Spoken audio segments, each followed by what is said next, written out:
Good morning and welcome to Mystical Teachings from the Tanya.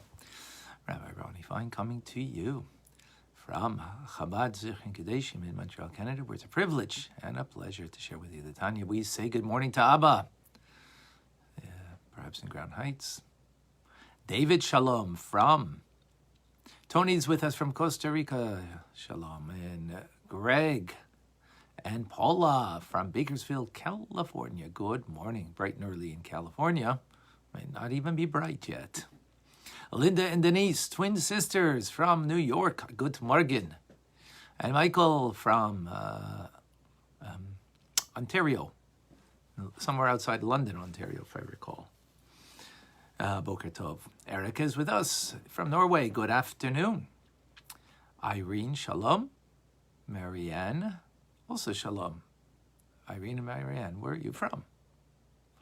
David Shalom, also from, folks, help me out over here. Luciana, thank you for joining. John from North Carolina, Shalom. Stan is with us from London, England, and it's a good afternoon there. And from Manalapan, Jean is with us. Welcome. Eugene, I'm from Calgary, good morning. And Clem from Brisbane, good evening, or late.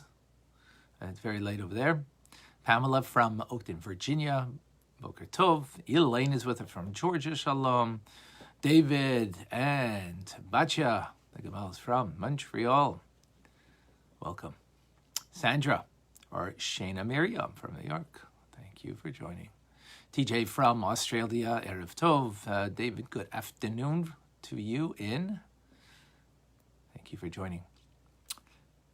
Matthew, welcome. And Andrew from Springfield, New Jersey is with us, and Susan from Scranton, Pennsylvania.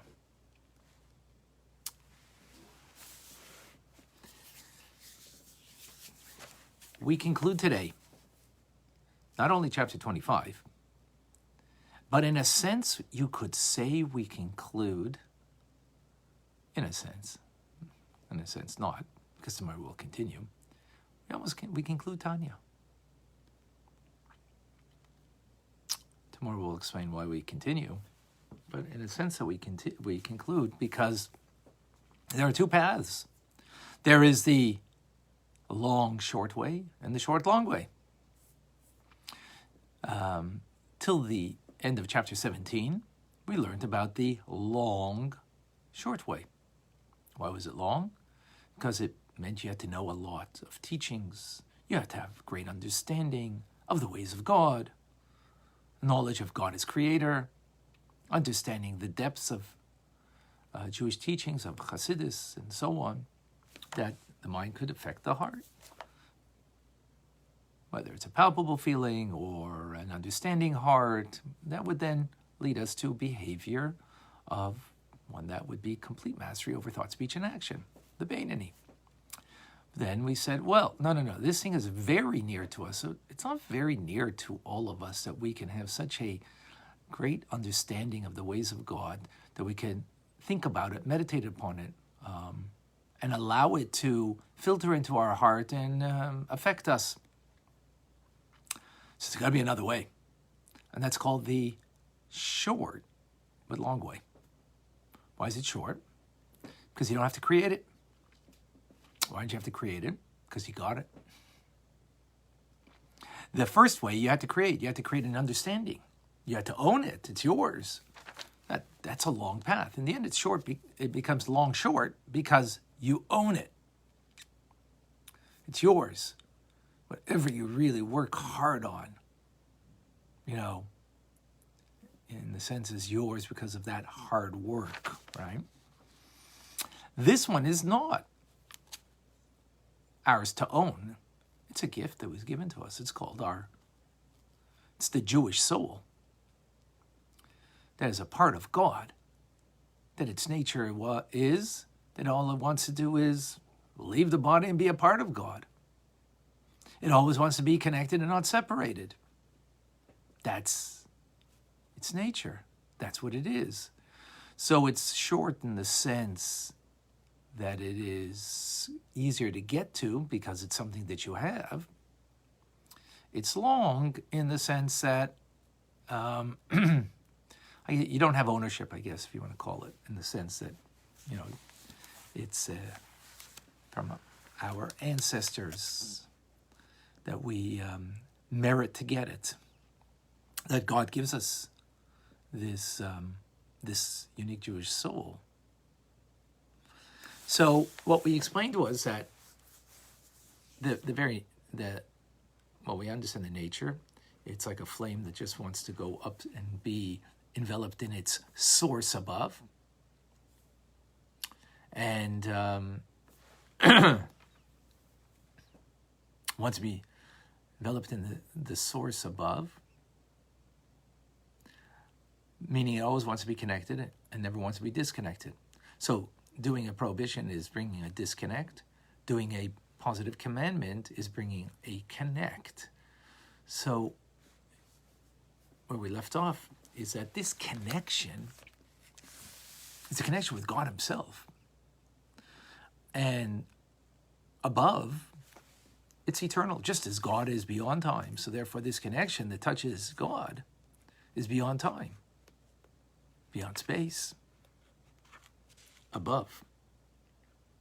That's the way, and therefore has something eternal to it. The Alter Rebbe now continues and says that below, though, meaning here in this world, in human time, I don't know if that's called real time, but human time down here, the union that we have, as we are learning now Tanya, gives us a union, a oneness with God, that we're totally bound up with him, as we've explained.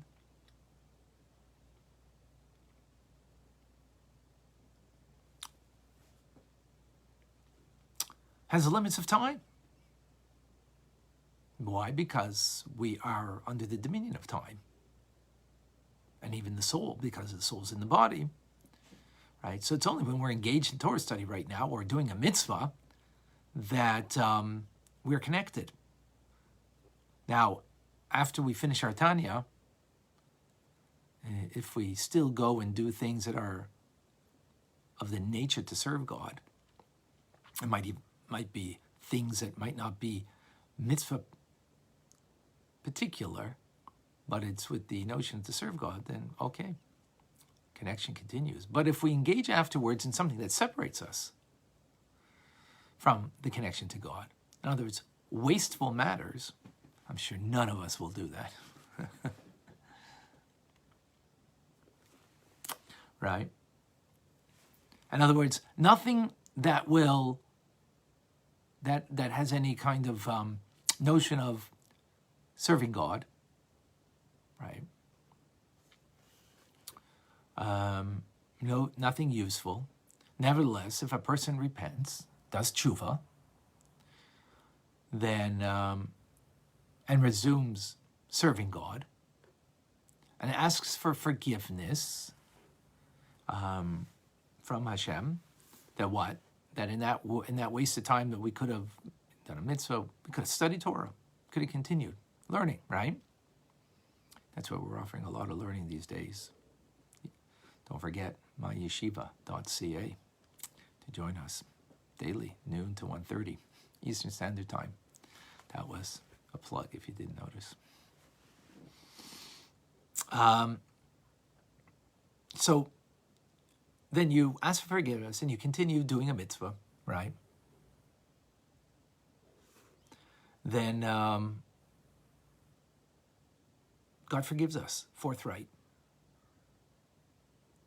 In other words, we're doing a mitzvah now, but after this, what happens? Where do we go? What do we do? In other words, there's a union with God now, but there's a whole day. So if we don't continue in doing things that connect us to God, okay, so we're only connected when we do something that is of a nature of serving God, of doing a mitzvah. So the beautiful thing is we can always do tshuva, we can always return, we can always ask for forgiveness. And God, when it comes to a doing, we're talking here in the doing good. We're not talking about if you did something really wrong, a prohibition. We're not talking about prohibition here, right? You spoke lashon hara, ill about another. You eat something that for a Jew shouldn't eat, right? Whatever. That's, here we're just talking about, like, you wasted. Didn't you use your time in a useful, productive manner that brings a connection to God?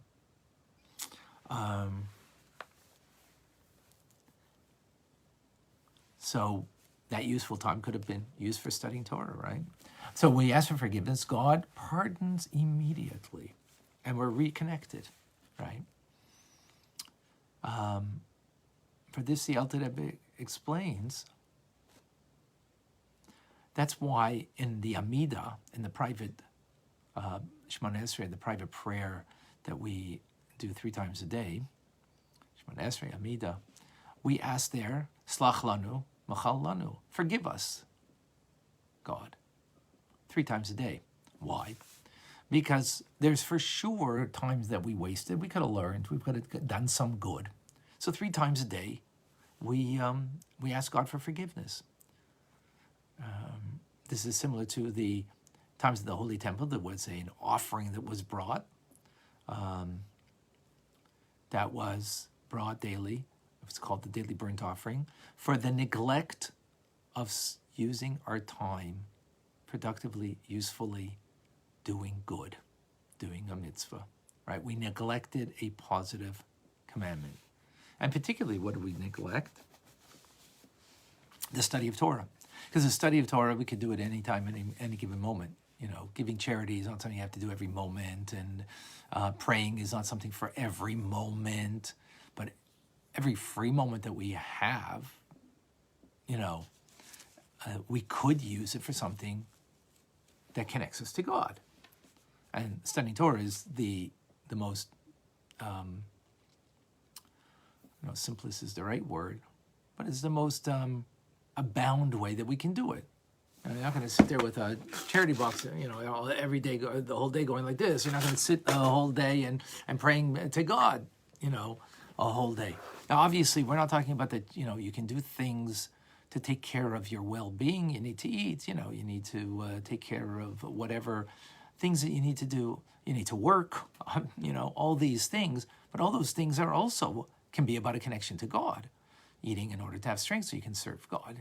Working so you can make money, so you can be charitable, that you can take care of your family, and so on.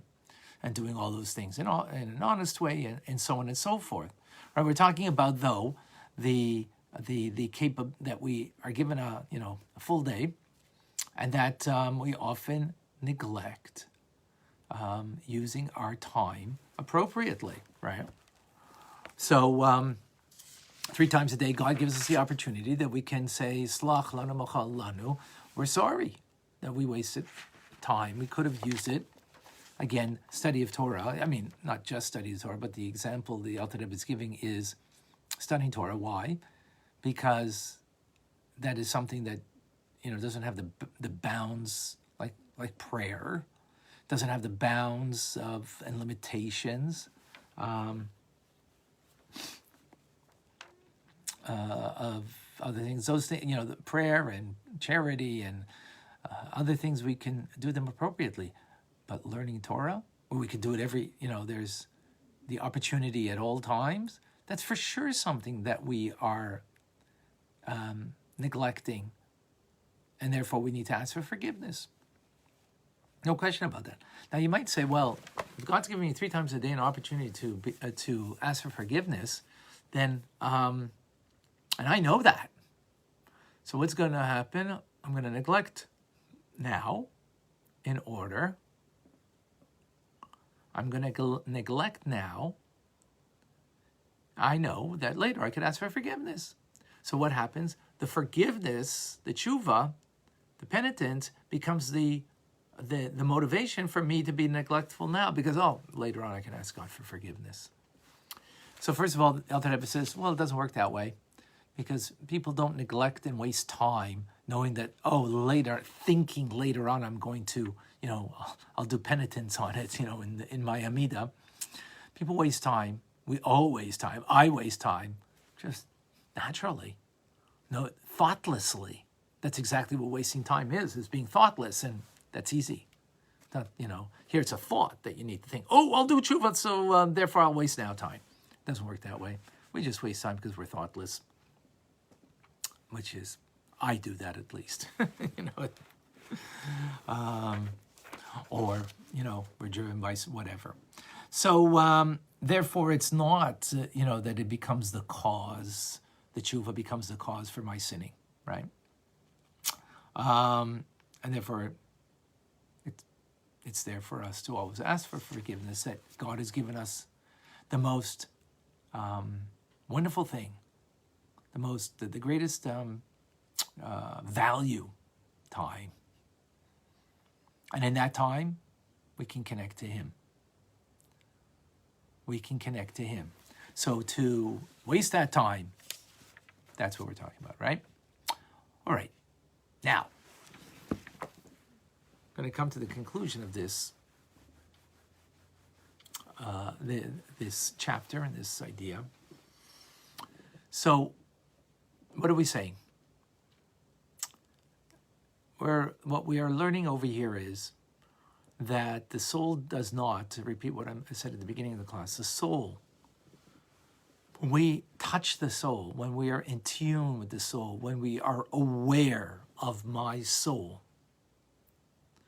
right? I don't think we're experiencing it, not that lofty, but aware of it. Think about it.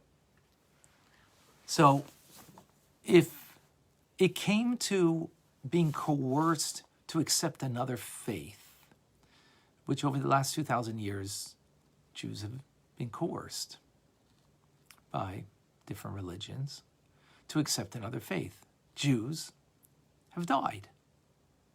Jews have died rather than accept another faith. Why? Not because it made sense, not because they were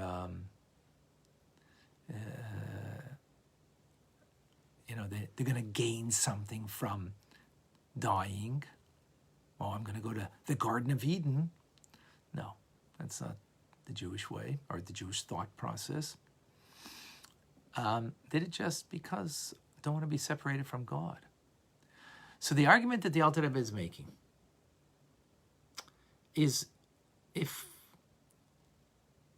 I'm ready to sacrifice my life for God, so then live for Him, it's much easier to exert myself to do good, not waste time, and exert myself to do a mitzvah to connect with God. And that exertion, it takes effort, painstaking effort, but a lot less painstaking effort than giving up your life. So if you're ready to give up your life, that you should remain connected to God. So then, all the more so, you don't have to be such a painstaking experience of putting yourself forward, taking that time and not wasting it, and then having and recognizing that, hey, I can connect now. Let me use that time for a connection. That's the argument the Alter Rebbe is making. So in other words, when we bring that to mind, it will motivate us to seek the opportunity to connect. With this, the Alter Rebbe concludes and says, interesting point, the Shema that so many Jews last words, whether it was the gas chambers or being burnt at the cross, last words on their lips. What is it? Shema Yisrael, Shem Elokeinu, Shem Echad. Hear, O Israel, the Lord our God, the Lord is one. What is it about? The oneness of God. What does that mean? Why is it that this is the last words that are said? And when someone is, God forbid, dying, also the Shema is the last thing that is said. Well, it's about sacrifice. I'm ready to sacrifice my life for God. So we need to understand then the following.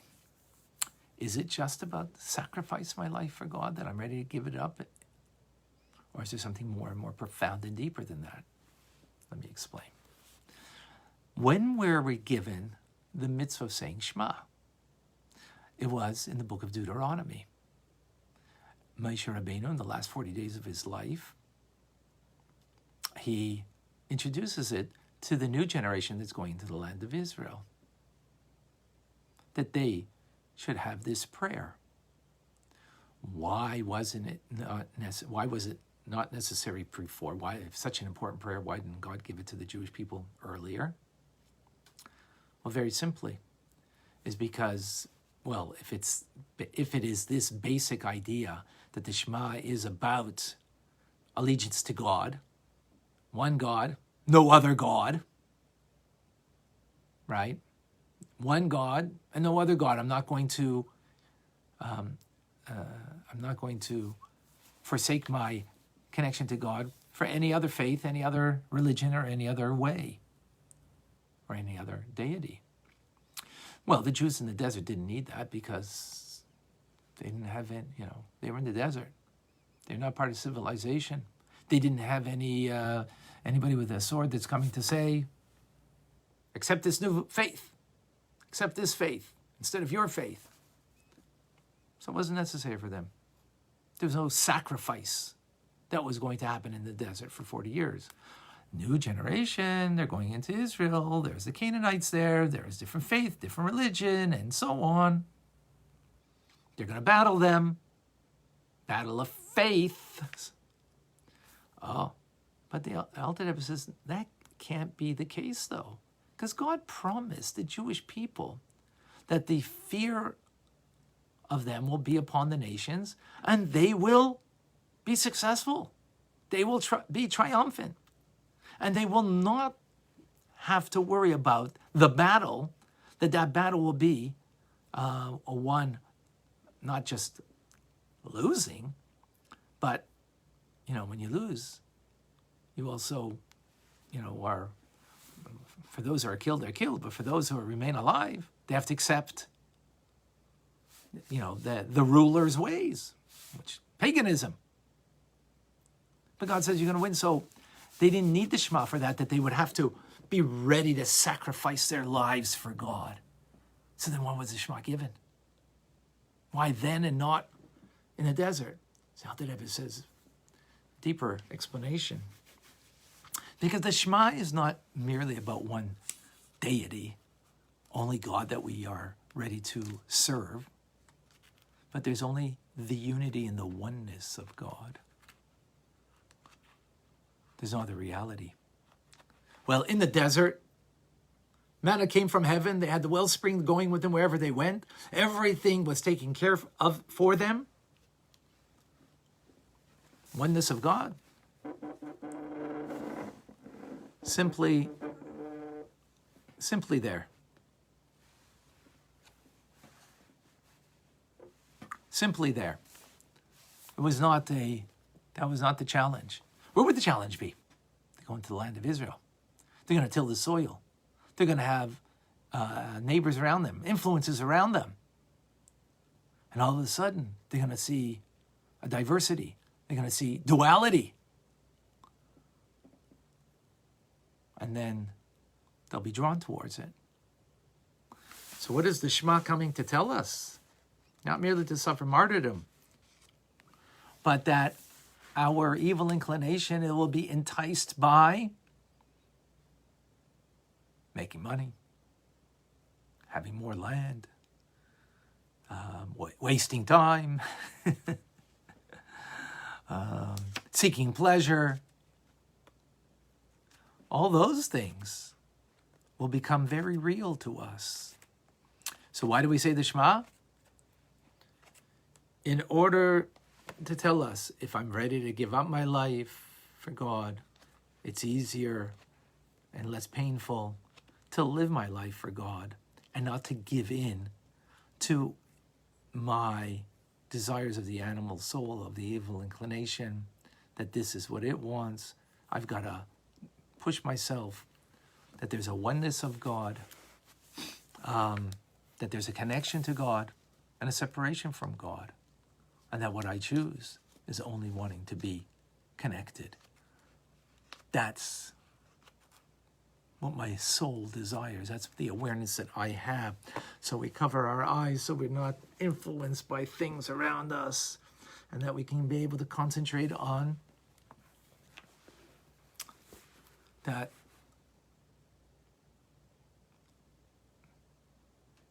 I'm ready to serve, to connect, because that's what my soul desires. That's what I want.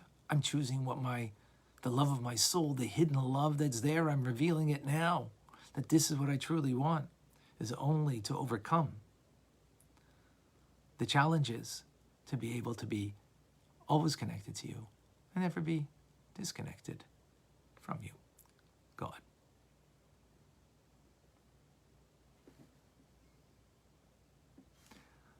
Powerful idea.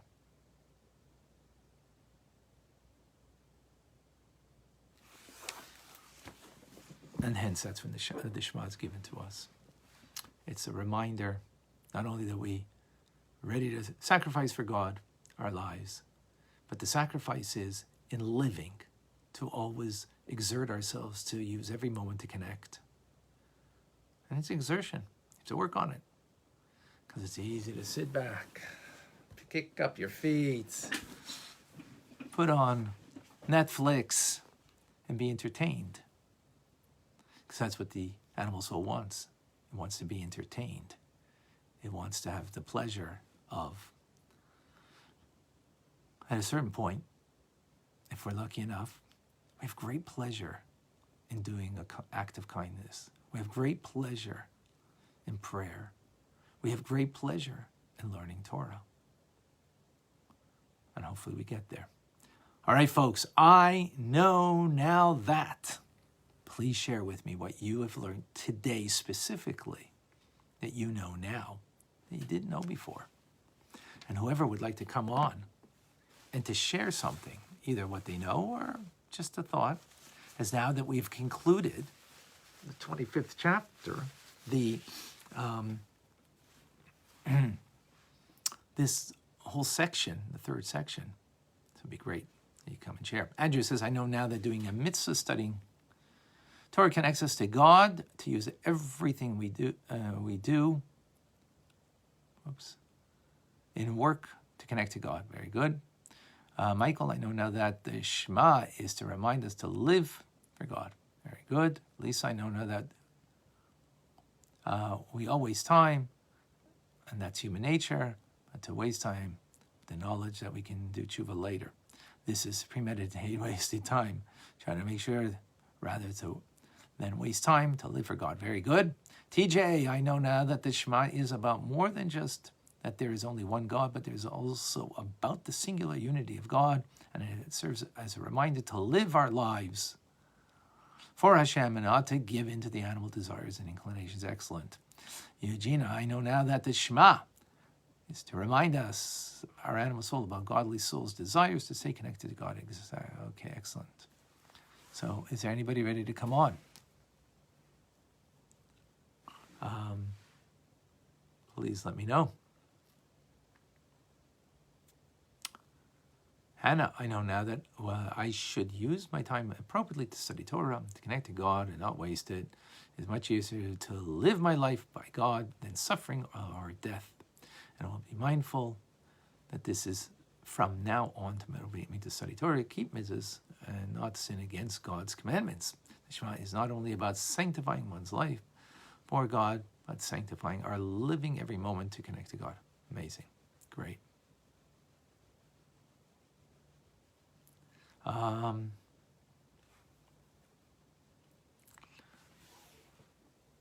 Michael,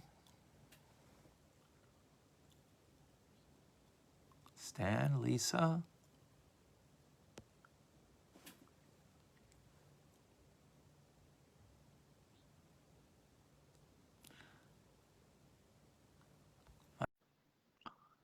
Let's see if this will work.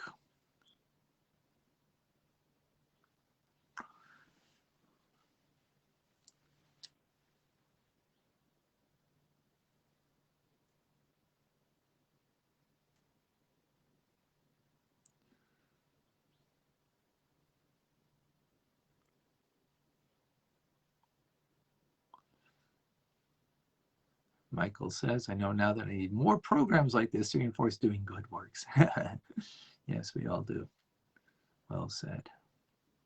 But I know now that I have to make a, it was declined, it says Michael, to make conscious effort not to waste time doing things that doesn't bring a connection to Hashem. Excellent. Lynn says here you made a request. Screen frozen. Okay.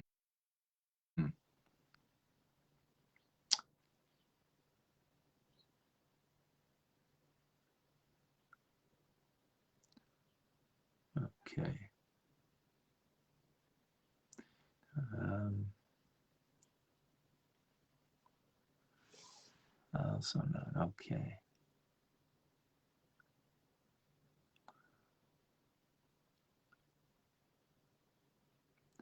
TJ, Hannah,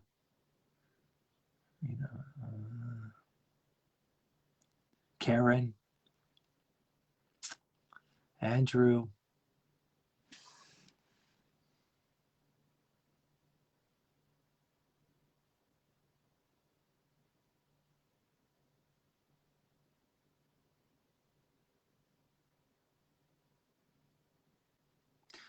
Susanna, you're asking where do I live? Montreal, Canada.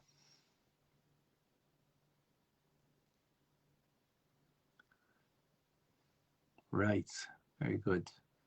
Tim, would you like to join us? No, I don't see her the capability on my side at least. All right, folks.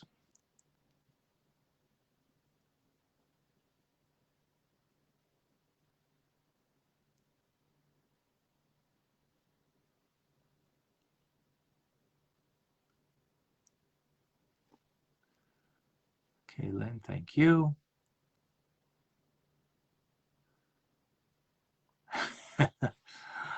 All right, I hear you, Hannah.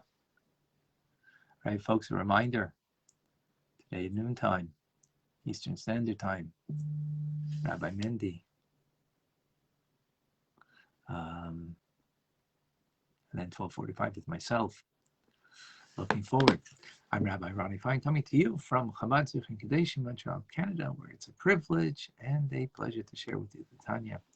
Have a wonderful day, a good tvach, and tomorrow to be continued.